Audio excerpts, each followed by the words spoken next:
sebagai jemaat mengutamakan Kristus dan iman mereka bertambah, itu jelas di dalam kitab Kolose pasal 2 ayat 6 dikatakan, kamu telah menerima Kristus Yesus Tuhan kita. Karena itu hendaklah hidupmu tetap di dalam Dia. Hendaklah kamu berangkat dalam Dia. Hendaklah kamu bertambah teguh dalam iman. Dan hendaklah hatimu melimpah dengan ucapan syukur. Jadi Bapak Ibu yang diberkati, ini tujuan Paulus menulis supaya di dalam dunia ini banyak perkara yang akan kita alami. Tapi apapun perkara hidup yang kita alami, Paulus mau dalam segala perkara itu kita tetap mengucap syukur kepada Tuhan. Amin. Iya. Bapak Ibu yang diberkati oleh Tuhan Yesus Kristus, pikirkan perkara di atas dan bukan perkara di bumi. Saya buat satu pertanyaan untuk kita renungkan bersama-sama malam hari ini. Kalau saya tanya semua jemaat yang hadir pada malam hari ini, perlukah kita memikirkan kematian? Perlu nggak? Ibu-ibu mana suaranya? Perlukah kita memikirkan tentang kematian, Bu? Perlu? Iya. Maka harus diurus dong. Maka di awal bicara tentang perkara itu harus diurus. Harus dipikirkan mulai saat ini. Bapak-bapak, perlu nggak kita pikirkan tentang perkara kematian mulai hari ini, saat ini? Perlu. Jawab sendiri kenapa perlu, jawab sendiri nanti. Ya Bapak Ibu yang diberkati, perlu. Ya, untuk berada di perkara di atas kita akan melewati kematian. Semua kita akan ada di titik ini. Saya nggak tahu kapan waktunya, tetapi waktu Tuhan panggil, saya berharap kita menjadi orang yang paling beruntung. Amin. Karena kita matinya bukan mati di dalam dunia, tapi matinya di dalam Tuhan. Bapak Ibu yang diberkati oleh Tuhan, maka malam hari ini saya mau bagikan 3 berkat untuk kita renungkan bersama-sama. Mengapa harus perkara di atas yang kita cari, bukan perkara yang ada dalam bumi. Yang pertama, mari kita baca sama-sama 1, 2, 3. Karena kita sudah dibangkitkan bersama dengan Kristus.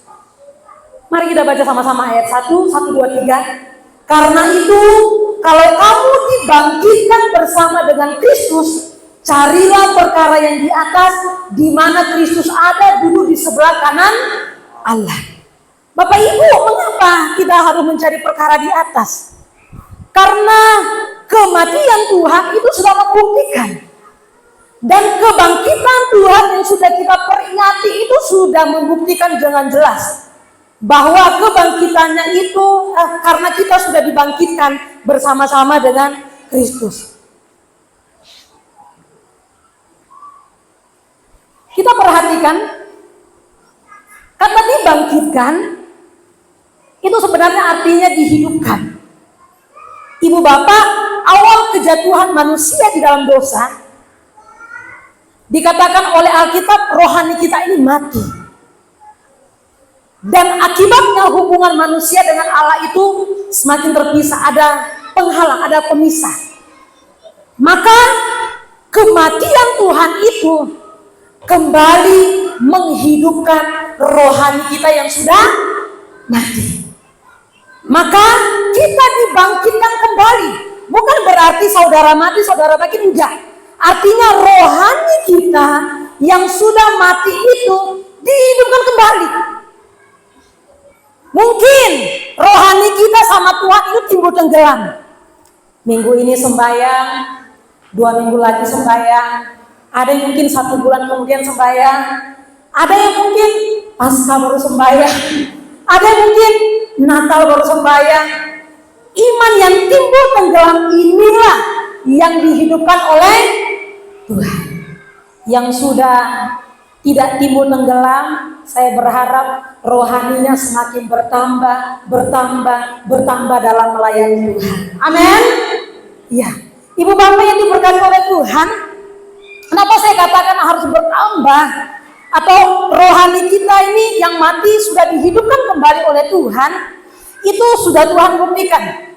Nanti kita akan bersama-sama merayakannya waktu nanti di kenaikan Yesus. Sebelum Yesus naik ke surga, Dia berikan Roh Kudus untuk kita.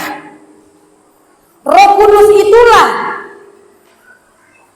yang akan mengajarkan segala sesuatu kepada kita. Roh Kudus yang Tuhan kasih itulah yang akan mengingatkan waktu kita ada di dalam dosa. Roh Kudus yang Tuhan taruh di dalam hati inilah yang akan mengingatkan kita waktu kita melakukan dosa. Jadi Bapak Ibu yang diberkati oleh Tuhan Yesus Kristus, dibangkitkan artinya rohani kita ini sudah dihidupkan oleh Tuhan lewat kebangkitannya. Jadi saya mau tanya kepada kita yang hadir pada malam hari ini, apakah Kristus sudah hidup di dalam hati kita? Amin? Iya. Kalau dia sudah hidup di hati kita, saya percaya rohani kita tidak akan mati. Amin? Kalau Kristus sudah hidup di hati kita, rohani kita tidak akan timbul tenggelam. Rohani kita bukan karena kita ditugaskan pelayanan lalu kita timbul lagi di gereja. Tidak. Dihidupkan artinya memang rohani kita dipulihkan kembali oleh Tuhan. Saya berharap kita belajar bersama-sama tempat ini bukan karena ada tugas kita semangat melayani Tuhan, tetapi Roh Kudus yang Tuhan taruh di hati kita itu akan terus menghidupkan rohani kita, supaya selagi Tuhan kasih nafas untuk kita ada sampai hari ini dan sampai seterusnya, kita mau pakai semuanya itu untuk melayani Tuhan. Amin. Sekecil apapun pelayanan itu. Bapak Ibu yang diberkati oleh Tuhan Yesus Kristus, yang kedua, mengapa harus perkara di atas yang harus kita cari? Mari kita baca sama-sama lagi poin yang kedua. 1, 2, 3. Karena kita sudah disatukan dengan Kristus lewat kematiannya. Mari kita baca sekali lagi ayatnya yang ketiga. 1, 2, 3. Sebab kamu telah mati dan hidupmu tersembunyi bersama-sama dengan Kristus di dalam Allah. Bapak Ibu, mereview lagi kembali ke belakang, bicara tentang kematian. Kematian Yesus yang dicatat oleh sejarah Alkitab itu kematian yang sangat tragis. Kematian Yesus adalah kematian yang sangat mempermalukan. Kalau kita melihat terjemahan asli di dalam Alkitab itu, sebenarnya Yesus itu memang benar-benar dipermalukan oleh orang banyak pada waktu itu. Kalau kita mungkin melihat di sini gambar ini, mungkin minta maaf ya, di bagian kemaluannya mungkin ditutupi oleh kain. Itu karena mereka menghargai budaya. Tetapi sebenarnya pada waktu itu memang Yesus telanjang, dipermalukan di hadapan orang banyak. Dan dia dipermalukan hanya karena kita. Wow. Jadi kalau sampai hari ini kita permalukan Tuhan dalam hidup, saya bilang hidup kita itu sia-sia. Dia permalukan, dia dimalukan, dia dipermalukan, telanjang di hadapan orang banyak hanya untuk kita. Masa sampai hari ini kita mau permainkan dia dalam hidup kita? Bapak Ibu yang diberkati oleh Tuhan Yesus Kristus, kematian Kristus yang sangat mempermalukan dunia itu hanya satu tujuannya, supaya kita satu di dalam Tuhan. Amin. Tidak ada tujuan yang lain. Dan misi Yesus sama. Sebelum akhir zaman, dia mau seluruh dunia bersatu menyembah Tuhan. Dan itu sudah dia buktikan kedatangan pertamanya. Lewat kematiannya dia buktikan, walaupun dirinya harus dipermalukan di hadapan orang banyak, dia mau supaya jangan sampai kita juga dipermalukan. Jadi Bapak Ibu yang diberkati oleh Tuhan, kematian Tuhan supaya kita menjadi satu di dalam Tuhan. Amin. Yang terakhir, yang ketiga, mengapa harus perkara di atas yang kita cari? Ini yang sangat menarik untuk kita renungkan, karena memang kita masih ada di bawah bumi ini. 1, 2, 3. Karena perkara dunia tidak menyelamatkan. Itu yang membuat Paulus mengangkat topik ini, bahwa mengutamakan Tuhan itu sangat penting. Mari kita baca sama-sama di ayat yang kelima Bapak Ibu dan ayat yang keenam. 1, 2, 3. Karena itu matikanlah dalam dirimu segala sesuatu yang mana suaranya 1, 2, 3, yaitu percabulan, kenajisan, hawa nafsu, nafsu jahat, dan juga keserakahan yang sama dengan penyembahan berhala. Semuanya itu mendatangkan murka Allah atas orang-orang.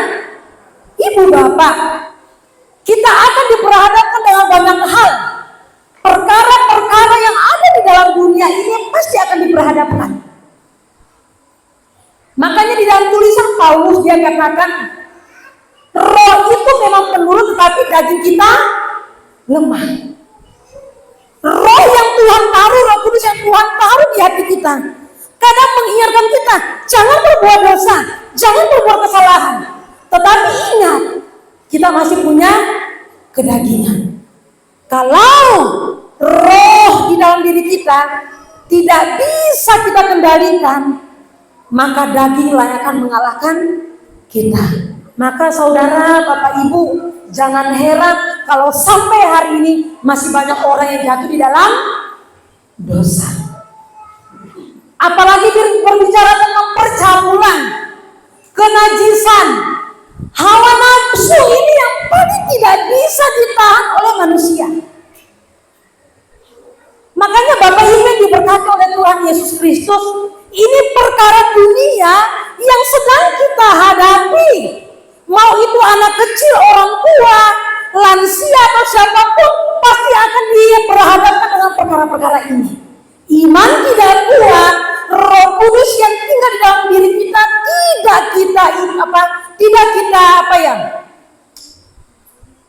kita benar-benar, saya percaya kita akan jatuh.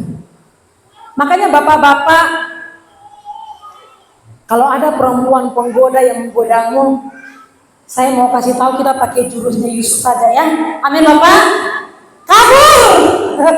Amin. Iya. Benar. Tokoh Alkitab menjelaskan, Daud bukan orang biasa. Dia raja, orang takut Tuhan, tapi jatuh. Perempuan lagi. Siapa lagi? Anaknya Salomo. Jangan ditanya. Orang yang penuh hikmat dikasih hikmat sama Tuhan. Siapa yang punya hikmat seperti Salomo? Enggak ada, tapi jatuh dengan perempuan. Ibu-ibu, para wanita juga hati-hati. Amin. Kalau ada laki-laki menggodamu, mari masuk. Masuk sekarang. Jangan ibu bilang, aku berserah. Jangan tuh. Pakai jurus Yusuf. Kabur. Amin. Iya, ibu mungkin ibu ketawa, ibu enggak. Memang kita sedang diperhadapkan dengan hal-hal perkara-perkara dalam dunia ini. Kalau nggak tahan iman, jatuh kita, Bu. Pak, ini baru perkara ini. Saya nggak tahu perkara-perkara apa lagi yang diperhadapkan di dalam hidup kita. Tapi Alkitab catat bahwa semuanya itu mendatangkan murka Allah. Dan orang-orang yang melakukan hal ini adalah orang-orang yang durhaka. Mereka melawan Tuhan. Saya berharap tempat ini apapun godaan, apapun perkara, entah perkara apapun yang diperhadapkan di hadapan kita, lawan dengan iman. Amin. Makanya perlu sekali iman itu diasah, dilatih, biar semakin bertambah dan bertambah. Kesimpulan. Ibu bapak renungkan sendiri di rumah. 1, 2, 3 kita baca poin 1. Perkara di atas adalah rohani kita dihidupkan kembali supaya roh kita semakin menyala-nyala dalam melayani Tuhan. Jadi bicara tentang perkara di atas itu adalah berbicara tentang rohani yang mau Tuhan pulihkan di hati kita.